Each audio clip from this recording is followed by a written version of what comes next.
क्षेत्र में मुंडारी खुंडपट्टीदार और मुंडारी खुंडपट्टी के गांव में जो रहने वाले सभी लोगों को बिना अनुमति लेकर के 1 इंच भी जमीन या जंगल या कुछ भी वहां पर कोई प्रोग्राम भी नहीं कर सकता है, मीटिंग भी करने का उसका राइट नहीं है। लेकिन सब खुलेआम हो रहा है। तो इसलिए साथियों, इसमें भी एक जनहित याचिका, स्टेट लेवल पर एक जनहित याचिका जब तक हम लोग दायर नहीं करेंगे, तब तो इसका सुनवाई नहीं हो सकता है, जैसा हमको लग रहा है। अकेले बहुत प्रयास किए, जहां पर ये झारखंड जंगल बचाओ आंदोलन का जो प्रोग्राम चल रहा है, जहां पर हमारे लोग हैं, ऐसे क्षेत्र में तो लगातार हम लोग कर रहे हैं और बाकी जगह पर भी लोग लगे हुए हैं। जैसे सरांडा क्षेत्र में रोमेश जेराई लोग हैं, लोग लगे हुए हैं। उधर हमारा इधर पूर्वी सिंहभूम में कुमार चंद्र मार्डी लोग लगे हुए हैं, दुमका क्षेत्र में भी लोग लगे हुए हैं। लेकिन कहीं का एक भी जगह का जो है सही डिसीजन, सही निर्णय या सही सहयोग ऑफिसर का नहीं मिला। पहले हम लोग दोषी मानते थे फॉरेस्ट विभाग को, क्योंकि सब फॉरेस्ट विभाग पर ही जाता था। लेकिन चतरा डिस्ट्रिक्ट में ऐसा है, फॉरेस्ट विभाग भी सहयोग में है। फॉरेस्ट अधिकारी लोगों के साथ भी हम लोगों ने मिले, वो बोला मेरा कोई दिक्कत नहीं है, ये कानून सेंट्रल गवर्नमेंट का है और जमीन का मालिक तो हम नहीं है, जमीन का मालिक तो गांव के लोग हैं और जमीन दे रहे हैं तो गांव के लोग दे रहे हैं। हमारा उसमें सदस्य भर हमारा विभाग है और हमारा कर्तव्य है कि वहां पर सिग्नेचर करना, उसको देखना, इतना ही मेरा काम है। इसलिए कोई दिक्कत नहीं है। नहीं, दिक्कत नहीं रहने के बावजूद भी आज भी वहां पर पटल नहीं मिला। तो इसलिए केवल फॉरेस्ट विभाग कुशीदार नहीं है, उसके साथ जो हमारा अनुमंडल स्तरीय जो कमेटी है उसमें 3 अधिकारी रहते हैं, एक तो एसडीओ साहब, कल्याण एसडीओ और वन विभाग के कोई पदाधिकारी डिवीजन लेवल का, तीनों इसमें दोषीदार है। एक व्यक्ति को हम दोष नहीं दे सकते। इसलिए इस पर क्या करना चाहिए, ये ठोस रूप पर निर्णय लेकर के हम लोगों को आगे बढ़ना चाहिए। हम इतना ही कर अपना वाणी को विराम करते हैं। सबको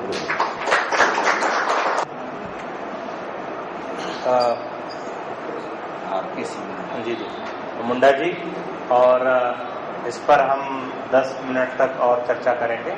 कोई साथी अगर इस ये जो वनाधिकार और इससे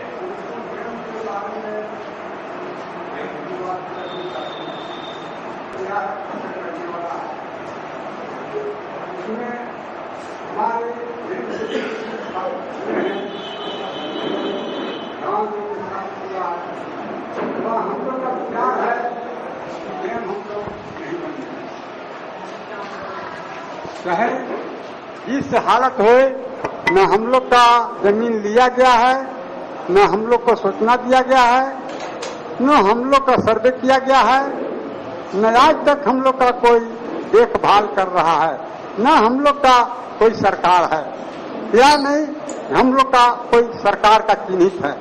इसलिए वह डैम में फाटक लगने देने के लिए हम लोग इलाका का आदमी जो है से जो प्रभावित हो रहे हैं, वह हम लोग नहीं चाहते हैं कि डैम में फाटक लगे। और वह हमको यह भाव मिलता है, हमारा विचार करता है कि वह डैम से हम झारखंड में जुड़े हुए हैं, तो डैम से हमारा आधा झारखंड जो है से बर्बाद है। यह बर्बादी देखने वाला कोई अफसर या कोई सरकार अभी तक नहीं वहां पर पहुंच रहा। इसलिए हम डैम में फाटक नहीं लगने देंगे। इतने ही क्या करके हम अंत करते हैं।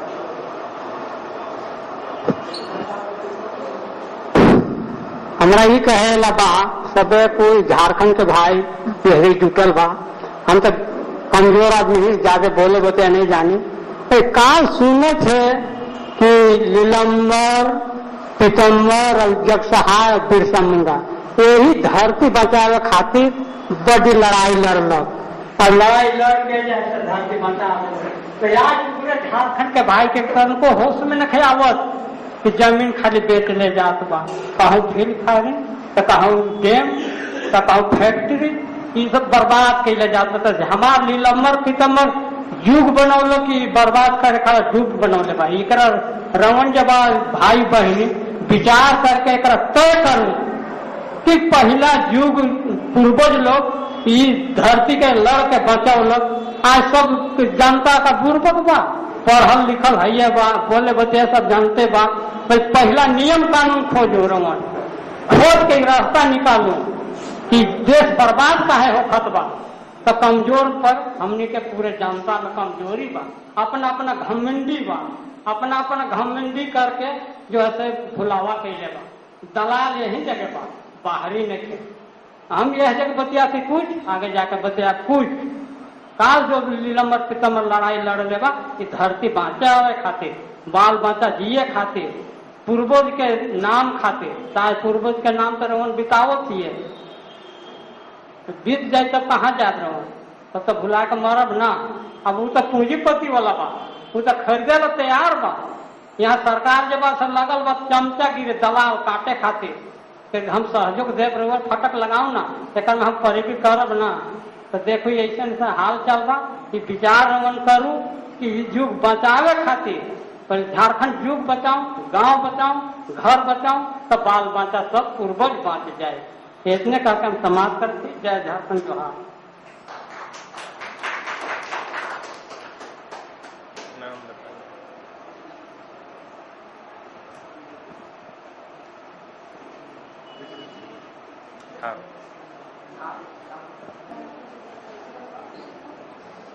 निष्पादन के लिए एक टाइम लिमिट करने की आवश्यकता है कि आवेदक जिस दिन अपने क्लेम को दे उस दिन से 1 महीने या 45 दिन के अंतर्गत ऐसे अभिलेख का निष्पादन सरकारी अधिकारी करें, ऐसा कानून होने की आवश्यकता है। तभी हमारे जो वनाधिकार कानून है वो लागू हो सकेगा। नहीं तो अभिलेख के लेखना में दूसरे तीसरे ऑफिस तक में हमारा अभिलेख लटकता रह जाएगा। सानिया के महादेव सिंह नीलम्बर पीतम्बर गांव के निवासी हैं। महादेव सिंह सूर्यवंशी छात्री खेरवार, जिला गढ़वा, भंडरिया थाना। होना था, हम उसको प्रीपोन कर रहे हैं, लंच से पहले कर रहे हैं क्योंकि बहुत सारे साथियों का ट्रेन है और उनको जाना है। तो हम ये कार्यक्रम जो 6 बजे तक ले जाने वाले थे उसको हम पहले खत्म कर देंगे। हमारा अगला सेशन है, हमने कल भी इस पर बातचीत की थी और जो 2 मुख्य उद्देश्य इस 2 दिवसीय कार्यशाला का बताया गया था, उसमें एक विषय पर हमने लगातार कल से लेकर के अभी तक चर्चा की है और दूसरे मुद्दे पर भी थोड़ी थोड़ी चर्चा और लोग बातें रखते रहे हैं कि किस तरह से झारखंड के अंदर, यूं तो पूरे देश के भीतर, लेकिन झारखंड के अंदर किस तरह से जो है, जो मानवाधिकार कर्मी हैं, जो पत्रकार हैं और जो कोई भी मानवाधिकार के सवाल को उठाने की कोशिश कर रहा है, उस पर किस तरह से लगातार हमले हो रहे हैं पूरे देश भर में और खास तौर पर झारखंड में। और इस तरह के जो राज्य हैं उस पर वहां जिस तरह से हमले हो रहे हैं, हमला ये एक तो हमला ये हो रहा है कि उनको मार दिया जा रहा है, एक हमला ये कि उनको मारने की कोशिश हो रही है, एक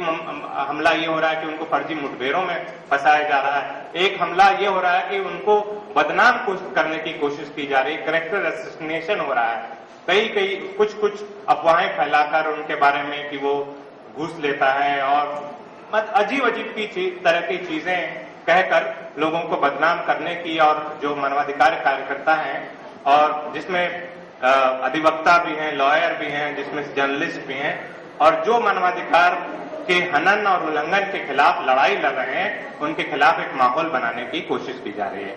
और उसके पीछे मकसद बिल्कुल साफ है कि जो लोग मानवाधिकार, जिन लोगों के मानवाधिकार का और बुनियादी अधिकारों का हनन हो रहा है, उनके बीच ये संदेश दिया जाए, उनके बीच ये मैसेज दिया जाए कि जब हम मानवाधिकार कार्यकर्ताओं के साथ ऐसा कर सकते हैं जिनकी पहुंच दिल्ली तक है, जिनकी पहुंच सुप्रीम कोर्ट तक है और जिनकी पहुंच रांची तक है, जिनकी पहुंच और जिनका एक नेटवर्क है, जब हम उनको जेल में डाल सकते हैं, इतने दिनों तक सड़ा सकते हैं, इतने दिनों तक उनको ऐसा कर सकते हैं, तो तुम ये सोचो कि हम तुम्हारे साथ क्या कर सकते हैं। अभी का जो सत्र है उसमें हम इसी पर चर्चा करेंगे कि झारखंड में मानवाधिकार कार्यकर्ताओं के साथ क्या समस्याएं हैं और क्या कुछ हम उनके सिलसिले में कर सकते हैं। क्योंकि झारखंड में मानवाधिकार कार्यकर्ताओं की जो समस्या है और जो जिस तरह से लगातार उन पर हमले हो रहे हैं और जिस तरह से लगातार उनका दमन हो रहा है, वो मुझे लगता है कि अगर छत्तीसगढ़ में दमन हो रहा है और वहां से लोगों को निकाला जा रहा है, मतलब राज्य से बाहर किया जा रहा है, हिमांशु कुमार को हम देख रहे हैं कि उनको छत्तीसगढ़ से बाहर कर दिया गया, इसी तरह से और लोगों को बाहर कर दिया जा रहा है, तो मुझे ये लगता है कि मुझे जहां तक मेरा तजुर्बा है झारखंड का और जहां तक मैं जानता हूं झारखंड के बारे में, मुझे छत्तीसगढ़ से झारखंड बहुत अलग मालूम नहीं पड़ता है, बल्कि कई मामलों में यहाँ की हालत और ज्यादा संगीन है। तो इसी पर हम चर्चा करेंगे और हमारे साथ इस चर्चा में भाग लेने के लिए वरिष्ठ पत्रकार और मानवाधिकार कर्मी फैसल अनुराग है। मैं उनसे रिक्वेस्ट करूंगा कि वो जरा जाएं। इसी तरह इनके साथ हमारे साथी दामोदर तुरी, जिनको आपने कई मुद्दों पर सुना और ये खुद मानवाधिकार कर्मी हैं और इनको विस्थापन के खिलाफ लड़ाई लड़ रहे हैं और लगातार इनको पुलिस ने प्रताड़ित भी किया है, ये भी बातें रखेंगे। इसी साथ हमारे एक साथी हैं प्रवीण पीटर, उनसे भी मैं रिक्वेस्ट करूंगा कि वो आए और कुछ बातें, कुछ एक्सपीरियंसेस मैं अपने भी शेयर करना चाहूंगा। जीतेन मरांडी की पत्नी अर्पणा जी भी मौजूद हैं। मैं अर्पणा जी से भी रिक्वेस्ट करूंगा कि वो आए और खास तौर पर जीतन का जो केस है और जीतन के बारे में क्योंकि हम झारखंड में मानवाधिकार कार्यकर्ताओं के दमन और सांस्कृतिक कार्यकर्ताओं के दमन और जनतंत्र की और जनता की लड़ाई लड़ने की बात करें और जीतन मरांडी का नाम ना आए, ये मुमकिन नहीं हो सकता है।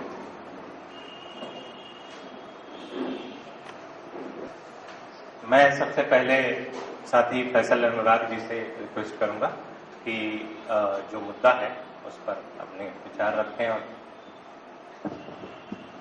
मंच पर आसीन दामोदर जी, अर्पणा जी, पीटर जी, मेहताब जी, कॉलिन जी, फादर स्टेन और तमाम साथियों, आप सबको मेरा जोहार।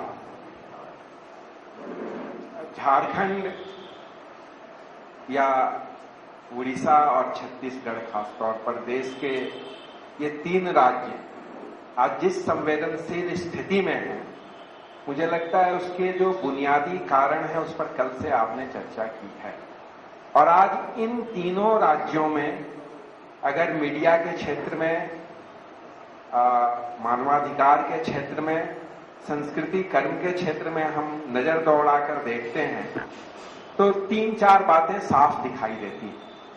एक तो साफ है कि भारत की सरकार ने यह तय कर रखा है कि जो भारत के संविधान की प्रस्तावना है और भारत का संविधान जिस जनगण को समर्पित किया गया है और जिस जनगण की जो संप्रभुता है उसको वो मटियामेट करना चाहता है, सरकार करना चाहती है, क्योंकि सरकार अमेरिकी और दुनिया की तमाम बड़ी जो एमएनसीज हैं और जो उस एमएनसीज को भी संचालित करने वाली जो दूसरी ताकतें हैं, उनके इशारे पर देश को एक खास दिशा में ले जाने का प्रयास कर रही है। पिछले 1991 में जब भारत में एक नई आर्थिक नीति आई थी, तब से अब तक हम जो कुछ देख रहे हैं उसमें सरकार के दो चेहरे सामने आए हैं और इन दो चेहरों को हमको व्यापक संदर्भ में देखने की जरूरत है। एक और सरकार पंचायती राज अधिनियम लाकर गांवों के अधिकार की बात करती है, एक और वो वनाधिकार कानून लाकर जंगलों में निवास करने वाले लोगों के अधिकार की बात करती है, एक और वो आरटीआई एक्ट लाकर लोगों को तक सूचना पहुंचाने की पारदर्शिता की बात करती है और सबको शिक्षा मिले इसके लिए राइट टू एजुकेशन बिल लाती है, मनरेगा कानून आता है और इस ढंग से न जाने कितने मानवीय चेहरे वाले कानून आ रहे हैं। लेकिन सभी मानवीय चेहरे वाले कानूनों को लाने के पीछे जो मंशा है इस पर अक्सर हम सब लोगों का ध्यान कम ही जाता है और हम सब लोग अपने अपने छोटे छोटे मुद्दों में सिमट कर बंद जा रहे हैं। कोई आरटीआई एक्टिविस्ट बन गया है, कोई राइट टू एजुकेशन एक्टिविस्ट बन गया है, कोई वनाधिकार कानून अगर लागू करना चाहता है तो वो यह नहीं देखना चाहता है कि वनाधिकार कानून लागू करने के पीछे कौन सी बाधाएं हैं जो सरकार को और अधिकारियों को और इस देश को चलाने वाली तमाम एमएनसीज कंपनियों को राह में रुकावटें डाल रही हैं। अगर हम समग्रता से इन चीजों को थोड़ा समझने की कोशिश करेंगे तब हमको यह बात समझ में आएगी कि आज जिस भारत के कल्याणकारी राज्य की बात की जा रही थी उस कल्याणकारी राज्य के कितने चेहरे सामने आए हैं और वो कैसे एक ऑटोक्रेटिक स्टेट के रूप में एक फैसिस्ट तानाशाही की ओर बहुत तेजी से उन्मुख हो रहा है। और इसके लिए पीछे जो ताकतें सक्रिय हैं वो ताकतें किन रूपों में सामने आ रही हैं, इसका सबसे बड़ा उदाहरण हम गुजरात को देख सकते हैं। अभी एक साथी बोल रहे थे विस्थापन के संदर्भ में कि हमको विकास चाहिए। विकास का मतलब होता क्या है कि गुजरात में आज से 10 साल पहले जब नरेंद्र मोदी सत्ता में नहीं था, एक हत्यारा मुख्यमंत्री, तब वहां मात्र 39% लोग गरीबी रेखा के नीचे थे।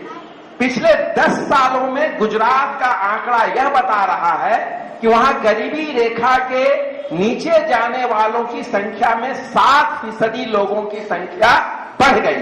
तो आप किस तरह का ऑटोक्रेसी ला रहे हैं जहां लोगों को न तो आप बोलने दे रहे हैं न आप सभा करने ठीक से दे रहे हैं। अगर आप जाएं अहमदाबाद में और कोई बड़ी सभा करना चाहें तो बाबू बजरंगी नाम का एक वहां भाजपाई गुंडा जो विश्व हिंदू परिषद का है, उसके तमाम गुंडे आपको चारों तरफ से घेर लेंगे और एक पुलिस वाला नजर नहीं आएगा।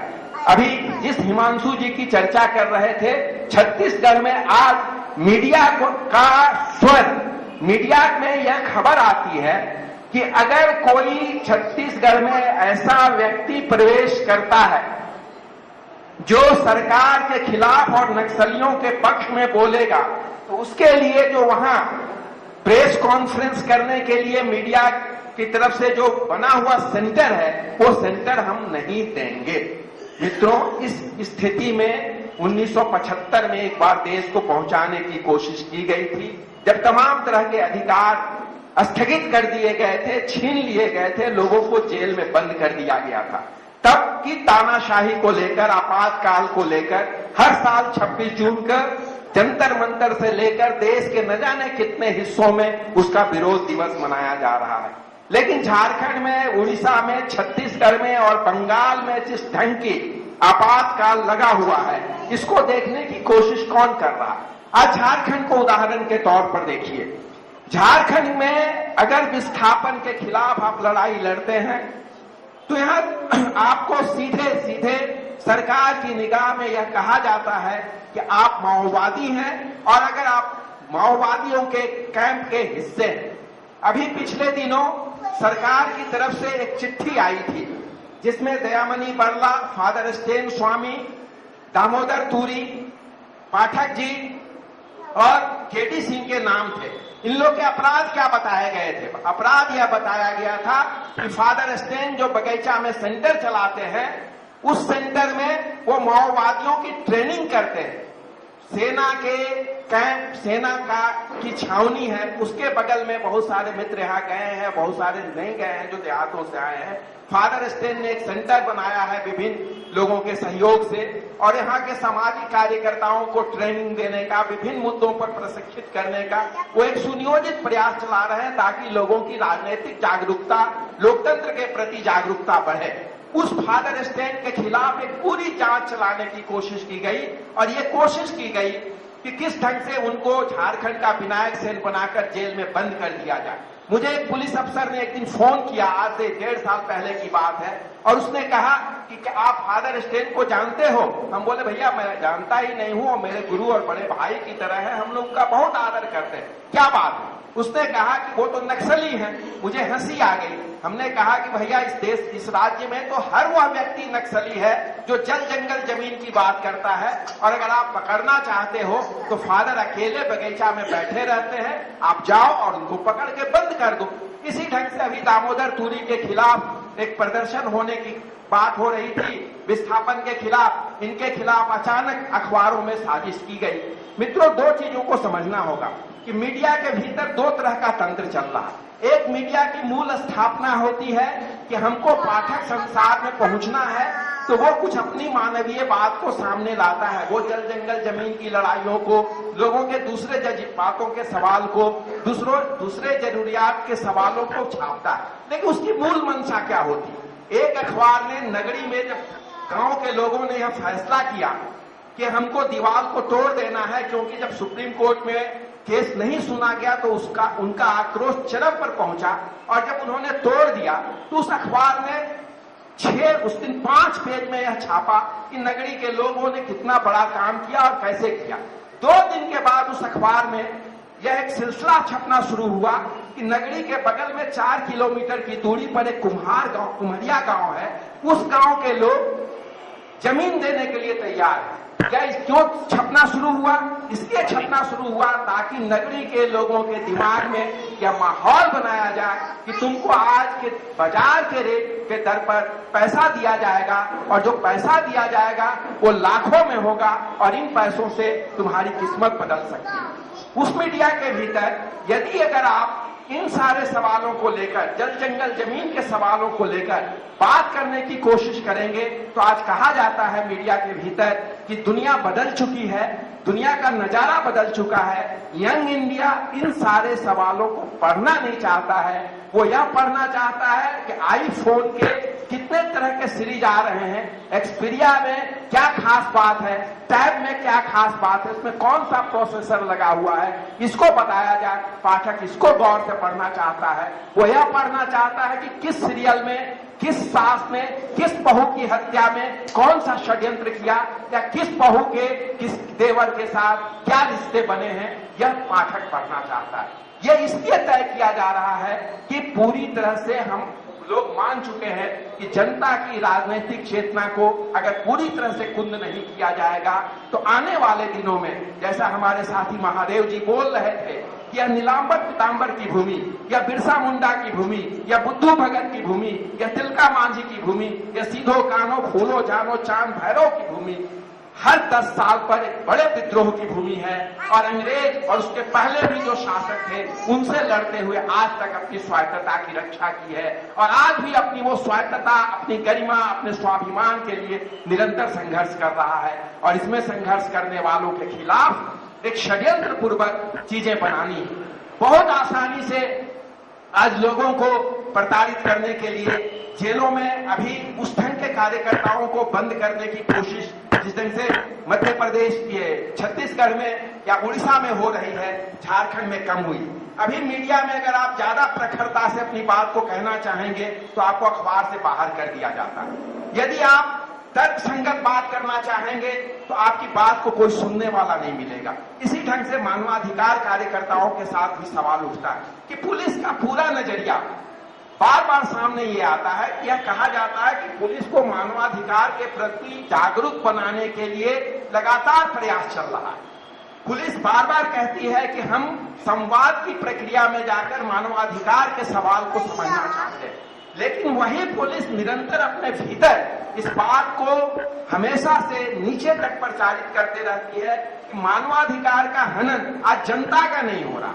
आज सबसे बड़ा मानवाधिकार का हनन अगर किसी का हो रहा है तो वो पुलिस वालों का हो रहा है, क्योंकि पुलिस वालों के हाथ में जो बंदूकें हैं और उन बंदूकों से निकलने वाली गोलियां हैं, उनसे अगर कोई मोहन मुंडा हुनहागा जैसा नौजवान लड़का मारा जाता है, या जिसके लाठियों से अगर बंधनी कच्छप जैसी महिला घायल होती है तो बंधनी कच्छप का कुछ नहीं बिगड़ा, वो असीम विक्रांत मिंज नाम का जो ऐसे बैठा हुआ है या जो कोई सिंह पांडे चौबे दुबे कोई अफसर बैठा हुआ है उसका मानवाधिकार का हनन हुआ क्योंकि उसको दमन नहीं करने दिया गया है।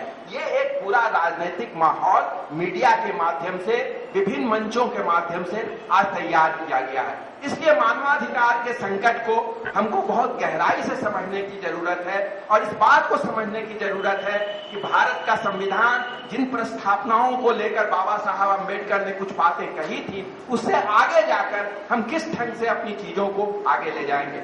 मित्रों, इसी परिप्रेक्ष्य में हमारे मित्र दामोदर जी और अर्पणा जी और पीटर जी आपको झारखंड की घटनाओं के बारे में विशेष तौर पर बताएंगे कि क्या चीजें चल रही हैं, इनका ज्यादा इन्वॉल्वमेंट इन चीजों से है। मैं अंत में एक बात कहना चाहता हूं कि महान लेखक लियो टॉल्स्टॉय ने अपने उपन्यास रिजरेक्शन में एक बहुत अच्छी बात लिखी थी। उस बात में पात्र बोलता है कि कानून का मकसद क्या है, तो उसका जवाब दूसरा पात्र देता है कि कानून का मकसद इंसाफ करना नहीं, कानून का मकसद है वर्ग हितों की रक्षा करना। और आज मानवाधिकार के संदर्भ में या जितने भी मानवीय चेहरा से सरकारों को और राज्य को मानवीय बनाने के जितने भी चेहरे आ रहे हैं उसके लिए जो कानून बन रहे हैं उसको लागू कराने के लिए आज इसी कदम को उठाया जा रहा है कि कानून हमेशा उसी के साथ आज खड़ा दिखता है जिसके पास दौलत है, पैसा है, जो एमएनसीज है, जो बड़े लोग। हमारे साथी कॉलिन जी बहुत सारी लड़ाइयां लड़ते हैं और बहुत सारी जगह इंसाफ दिलाते हैं। हम लोगों को भी इनसे बड़ी अपेक्षाएं हैं कि झारखंड आज जिस मुकाम पर खड़ा है 109 MOU यहाँ दरअसल हो चुके हैं। कई जगह जनता ने लड़ाइयों से मित्तल को भगाया खूंटी के इलाके से। आज नगरी की लड़ाई वहां की जनता लगभग जीतने के मुकाम पर खड़ी है क्योंकि सारे राजनीतिक दल जो कल तक उसके खिलाफ खड़े थे आज वहां चले गए और वो बोल रहे हैं कि हम आपके लिए अब लड़ेंगे। ये वही लोग हैं जिन्होंने काठी कुंड में गोलियां चलवाई, ये वही शिबू सोरेन और हेमंत सोरेन हैं जिन्होंने आरपीजी ग्रुप के साथ मिलकर काठी कुंड में गोलियां चलवाई और जिसमें 3 लोग मरे। ये वही राजनीतिक दल हैं जो तोरपा में गोली चलवाते हैं जिसमें 9 लोग विस्थापन के नाम पर मारे जाते हैं। ये वही राजनीतिक दल हैं जो आज भी इस बात को कहने से नहीं हिचकते हैं कि झारखंड में विकास को आगे ले जाना है। मित्रों, लॉ यूनिवर्सिटी के लिए वीआईटी में सेंटर चल रहा है। वीआईटी के डायरेक्टरेट बोर्ड ने यह पास किया कि 37.5 एकड़ जमीन, मतलब 37.5 एकड़ जमीन लॉ यूनिवर्सिटी को हम देते। कॉलिन साहब बताएंगे कि बेंगलोर में जो लॉ कॉलेज चलता है देश का नंबर 1, क्या वो 37 एकड़ में बना हुआ है?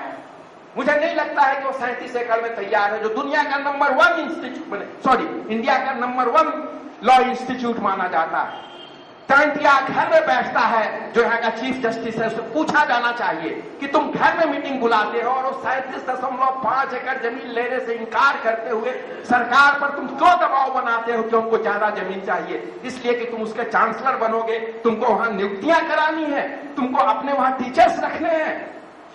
पहली बात है। दूसरी बात है कि अगर लॉ यूनिवर्सिटी बन जाएगा, एक मित्र यहां बोल रहे थे कि बीएसएल बना बोकारो स्टील में मित्र आप चले गए हैं, आपको जानकारी होनी चाहिए वहां मात्र 1% भी झारखंडी लोग नौकरी नहीं कर रहे हैं। अभी एक चतरा का लड़का क्लैट पास किया। क्लैट वह परीक्षा होती है जिससे पास करके आप लॉ यूनिवर्सिटी के लिए सिलेक्ट होते हैं। उसके पास इतना पैसा नहीं है, बैंक ने उसको पढ़ने से, पैसा देने से इनकार कर दिया है। वो रांची के लॉ कॉलेज में, लॉ यूनिवर्सिटी या कॉलेज जो भी है ये, उसमें वो एडमिशन नहीं ले पा रहा। तो झारखंडियों के लिए आईआईएम, लॉ यूनिवर्सिटी और ट्रिपुल ई नहीं बन रहा है, झारखंड के लुटेरों के लिए बन रहा है और उनके लिए बनाया जा रहा है जो झारखंड को लूटने आ रहे हैं। झारखंड बिरसा की राह चलता है, झारखंड नीलांबर और पीतांबर की राह चलता है और वो इसी राह पर चलेगा। और जरूरत होगी तो इन शिक्षण संस्थानों को पूरी तरह से खारिज करने की प्रक्रिया में भी आगे बढ़ेगा और बढ़ चुका है। मित्रों, मेरे कहने का मतलब यह है कि सारे मानवाधिकार के सवालों पर लड़ने वाले लोगों पर किस ढंग का दमन हो रहा है, छोटे छोटे सवाल पर, उनको बदनाम करने के सवाल पर, उनको जेलों में बंद करने के सवाल पर, उनको पुलिस के थ्रेटिंग देने के नाम पर, उनके पासपोर्ट के रिन्यूअल नहीं किए जाने के सवाल पर, कई लोगों को बेवजह परेशान किए जाने के सवाल पर, आपके इर्द गिर्द इंटेलिजेंस के लोगों को बैठा देने के सवाल पर निरंतर यातनाएं दी जा रही हैं। झारखंड की खुशकिस्मती मेहताब भाई सिर्फ इतनी है कि अब यहाँ एक दल की सरकार हुई। जिस दिन यहाँ एक दल की सरकार हो जाएगी, ये छत्तीसगढ़ से भी बदतर स्थिति में पहुंचेगा। और आज तो हम इतना खुल के बोल रहे हैं, पता नहीं तब हम सब भी इस ढंग से खुल के बोलने की स्थिति में होंगे कि नहीं होंगे। झारखंड को उस दिशा में अगर बढ़ने से रोकना है तो मित्रों, बड़े पैमाने पर बड़ी जलगोलबंदी के साथ बड़ा राजनीतिक आंदोलन की जरूरत है और उस दिशा में हम सबको आगे बढ़ना है। तभी शायद हम मानवाधिकार कार्यकर्ताओं की भी हिफाजत कर पाएंगे और एक नए मानवाधिकार के प्रसंग में हम नए झारखंड का निर्माण कर पाएंगे। आप सबको धन्यवाद मेरी तरफ से बोल दूंगा। शुक्रिया फैसल भाई। अब मैं अपर्णा जी से निवेदन करूंगा कि अपर्णा जी जितेन मरांडी के बारे में, साथी जितेन के बारे में बातें रखेंगी। अगर हम मानवाधिकार की लड़ाई और लोकतांत्रिक अधिकारों की लड़ाई झारखंड में और झारखंड के बाहर भी लड़ना चाहते हैं तो जितेन की लड़ाई से और जितेन जो कुछ भी करते थे